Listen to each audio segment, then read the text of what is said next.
New Zealand batter Darren మిచెల్తో నెలకొన్న గొడవపై team India star pacer Harshdeep Singh వివరణ ఇచ్చాడు. ఉద్దేశపూర్వకంగా అతన్ని బంతితో కొట్టలేదని స్పష్టం చేశాడు.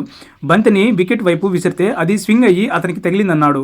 అందుకు డారెన్ మిచెల్కు క్షమాపణలు కూడా చెప్పానని వెల్లడించాడు. ఐసీసీ టీ20 ప్రపంచ కప్ 2026లో భాగంగా న్యూజిలాండ్తో అహ్మదాబాద్ వేదికగా జరిగిన ఫైనల్లో టీమిండియా 96 పరుగుల తేడాతో విజయం సాధించి విశ్వ విజేతగా నిలిచిన సంగతి తెలిసిందే. మూడో టీ20 ప్రపంచ కప్ గెలవడంతో పాటు సొంత గడ్డపై టీ20 ప్రపంచ కప్ గెలిచిన జట్టుగా వరుసగా రెండో టైటిల్ను అందుకుంది. టీమ్గా ఇండియా సరికొత్త చరిత్ర సృష్టించింది. అయితే ఈ మ్యాచ్లో డారెన్ మిచెల్పై హర్షదీప్ సింగ్ బంతిని విసరడం వివాదాస్పదమైంది. తన బౌలింగ్లో వరుసగా సిక్స్లు బాదడంతో సహనం కోల్పోయిన హర్షదీప్ సింగ్ కోపంతో బంతిని వికెట్ల వైపు కొట్టగా అది డారెన్ మిచెల్కు బలంగా తాకింది.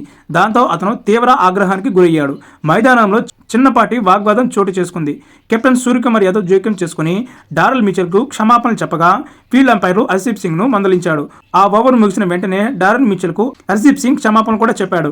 అయితే ఈ విజయానంతరం హర్షదీప్ సింగ్ వివరణ ఇచ్చాడు. ఉద్దేశపూర్వకంగా బంతిని విసరలేదని స్పష్టం చేశాడు.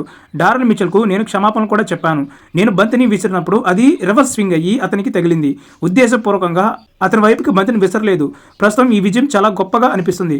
కానీ ఈ భావోద్వేగం పూర్తిగా అర్థం కావడానికి మరో 2 రోజుల నుంచి 4 రోజులు పడుతుంది. ఈ జట్టులో మ్యాచ్ విన్నర్లు చాలా మంది ఉన్నారు. ఈ విజయం మా అందరికీ ఒక తీపి జ్ఞాపకం. ఒక బౌలర్గా మా పాత్ర ఏంటంటే మేము 250 పరుగులు చేస్తే వారిని 250 పరుగుల లోపు కట్టడి చేయాలి.